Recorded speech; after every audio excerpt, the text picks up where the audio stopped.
നോക്കൂ, ഇത് ശരിക്കും നമ്മൾ പഠിച്ചു കഴിഞ്ഞാൽ, പ്രത്യേകിച്ച് നമ്മൾ കുട്ടികൾക്ക് ഇത് പരിശീലിപ്പിച്ചു കൊടുത്തു കഴിഞ്ഞാൽ ഒരു തരത്തിലും ഒരാളും ഡിപ്രഷനിൽ പോകേണ്ട പ്രശ്നമില്ല.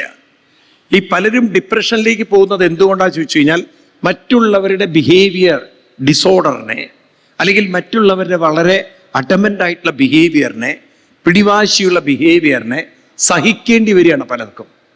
അപ്പം ഈ സഹിക്കുമ്പോൾ അത് കുറേ കഴിഞ്ഞാൽ മെൻ്റലി വളരെയധികം വിഷമങ്ങളും വേദനകളും ഉണ്ടാക്കി. നമ്മൾ പറയില്ലേ, ഞാൻ ഇത്രയും കാലം സഹിച്ചു എന്നൊക്കെ ചിലർ പറയാറുണ്ട് അല്ലേ? അപ്പൊ ഈ സഹിച്ച് അത് അടിച്ചമർത്തി ഉള്ളിൽ അങ്ങനെ അമർത്തി പിന്നീട് ഇതെല്ലാം കൂടി പൊട്ടി തെറിച്ച് അപ്പോഴാണ് ആകെ പ്രശ്നങ്ങളായി മാറുന്നത്. അപ്പൊ ഇതെന്തുകൊണ്ടാണ് ഇങ്ങനെ ഉള്ളിൽ അമർത്തി വെക്കേണ്ടി വരുന്നത്? അവർ മറ്റൊരാളെ കറക്റ്റ് ചെയ്യാൻ നോക്കുകയാണ്, മറ്റൊരാളെ നേരെയാക്കാൻ പറ്റുമെന്ന് നോക്കുകയാണ്. അതിന് പകരം തൻ്റെ ഉള്ളിലായിരുന്നു അവർ കറക്റ്റ് ചെയ്യാൻ നോക്കിയതെങ്കിൽ മറ്റൊരാളുടെ ബിഹേവിയർ തനിക്ക് ബാധകമല്ലാത്ത വിധത്തിൽ മെൻ്റലി അവർക്ക് കുറെ കൂടിയും സ്ട്രോങ് ആയിട്ട് മാറാൻ സാധിക്കുമായിരുന്നു. നിങ്ങൾ നോക്കൂ, ഇത് നമ്മൾ റിയലൈസ് ചെയ്യണം. നമ്മൾ പ്രത്യേകിച്ച് ഇന്നത്തെ കാലഘട്ടത്തിൽ ഇന്ന് നമ്മുടെ വളർന്നു വരുന്ന കുട്ടികൾക്ക് ഇത് വളരെയധികം ആവശ്യമാണ്.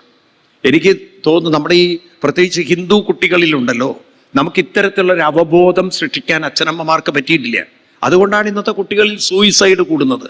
ഇന്നത്തെ കുട്ടികളിൽ ഏറ്റവും കൂടുതൽ മാനസികമായ പ്രശ്നങ്ങളും, ഇന്ന് ചെറുപ്പക്കാരാണ് ലഹരിയിൽ അടിമപ്പെട്ടു പോകുന്നത്, ചെറുപ്പക്കാരാണെന്ന് ഒരുപാട് ഡ്രഗ്സ് കഴിക്കുന്നത്. നോക്കൂ, ഇന്നിപ്പോ നിങ്ങൾ വിചാരിക്കും IT എന്നൊക്കെ പറയുന്ന കുട്ടികൾ, ഈ ബാംഗ്ലൂരൊക്കെ പോയി നോക്കൂ നിങ്ങൾ, IT കേന്ദ്രങ്ങളായിട്ടുള്ള സ്ഥലങ്ങളിൽ ഏറ്റവും കൂടുതൽ ബീർ കഴിക്കുന്ന പെമ്പിള്ളേരാണെന്ന്. എല്ലാം സാറ്റർഡേ സൺഡേ ബീർ പബ്ബുകൾ നിറഞ്ഞൊഴുകും അവിടെ. എന്ത് ഇത്രയധികം ബീറും കുടിച്ച് ചാടേണ്ടി വരും? ഒരുപക്ഷെ നമ്മൾ പറയും സോഷ്യലി നല്ലതാണ്, കാരണം പെൺകുട്ടികൾ ഇപ്പോൾ കുടിച്ചു എന്ന് വെച്ചിട്ട് എന്താണ്. പക്ഷെ ഈ കുടിക്കുന്നതൊക്കെ അവരുടെ ഒരു ജീവിതത്തിലുള്ള ഫ്രസ്ട്രേഷനും ഭയങ്കരമായ മെന്റൽ അജിറ്റേഷനും ഇതിന്നൊക്കെ റിലീഫ് കാണാനാണ്. അപ്പൊ സാറ്റർഡേ സൺഡേ എന്നുള്ളത് ഇന്നിപ്പോ പറയുന്നൊരു വാക്കാണ് വീക്കെൻഡ് എന്നാണ്. വീക്കെൻഡ് എന്നുള്ളത് അതായത് ബാക്കിയുള്ള ദിവസങ്ങളൊക്കെ സ്ട്രെസ്ഫുൾ ദിവസങ്ങളും ഈ 2 ദിവസങ്ങളാണ് ആഘോഷിക്കേണ്ട ദിവസങ്ങൾ. അപ്പൊ അവരുടെ വർക്കൊരു ആഘോഷമല്ല, വർക്കൊരു ഭാരമാണ്, വർക്കൊരു തലവേദനയാണ്, വർക്കൊരു സ്ട്രെസ്സാണ്.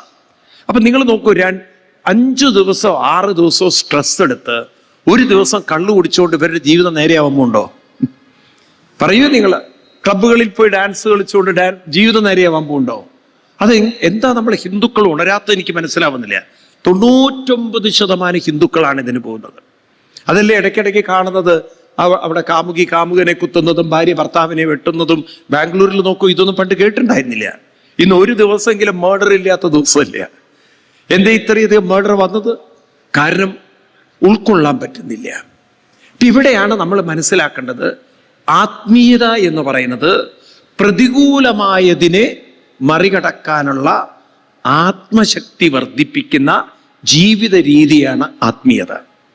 പ്രതികൂലമായതിനെ മറികടക്കാനുള്ള ആത്മശക്തി കൈവരിക്കുന്നതിൻ്റെ പേരാണ് എന്ത്?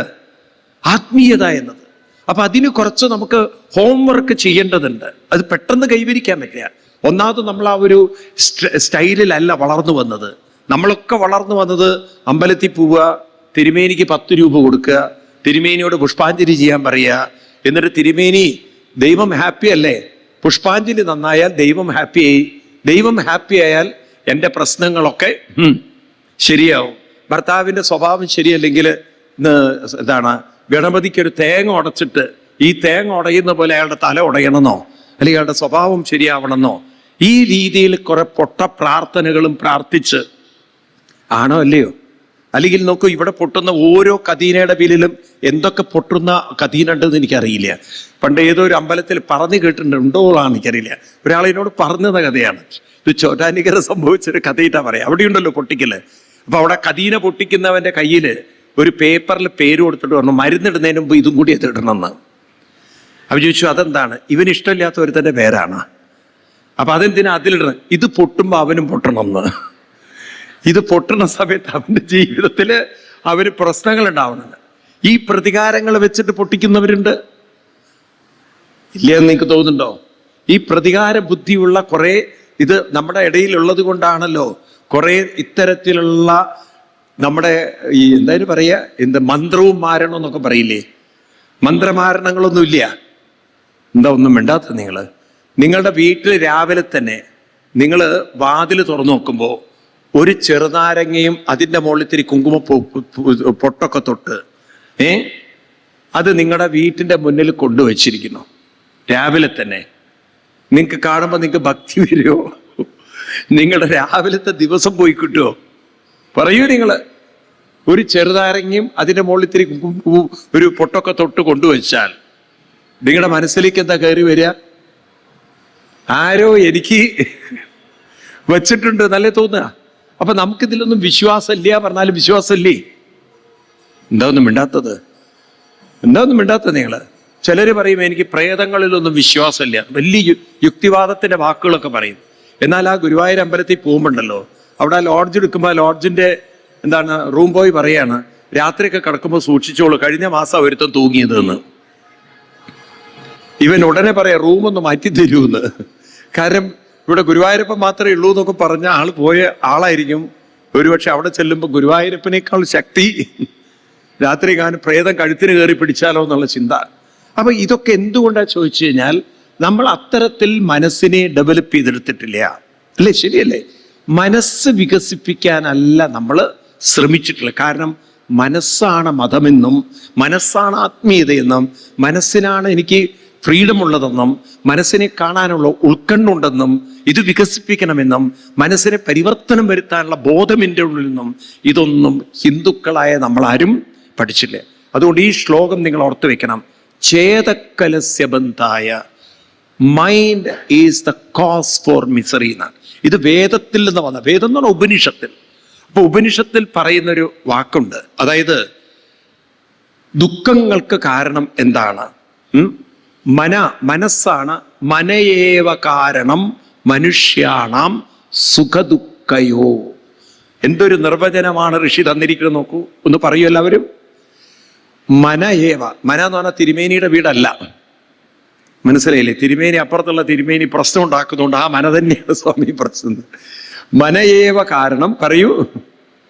മനുഷ്യാണാം സുഖദുഃഖയോ. നിങ്ങളുടെ ശബ്ദം പോരാ, ഉറക്കെ പറയണം. മനയേവ കാരണം, മനുഷ്യാനാം സുഖദുഃഖയോ. എന്താ അർത്ഥം? മനക്കിലുള്ളവർക്കൊക്കെ സുഖദുഃഖങ്ങൾ ഉണ്ടാവുന്നതിന് കാരണം ആണോ? അല്ല. എന്താ പറയുന്നത്? മനസ്സ് തന്നെയാണ് മനുഷ്യന്റെ സുഖത്തിനും ദുഃഖത്തിനും കാരണം. അപ്പൊ മനസ്സ് തന്നെയാണ് ദുഃഖത്തിന് കാരണമെങ്കിൽ ശ്രദ്ധിക്കുക നിങ്ങൾ. നമ്മളൊരു സിനിമ കാണുമ്പോൾ സിനിമയിൽ എപ്പോഴും നമ്മൾ സിനിമ തുടങ്ങിക്കഴിഞ്ഞാൽ ആ കഥയുടെ കൂടി അങ്ങോട്ട് പോകും.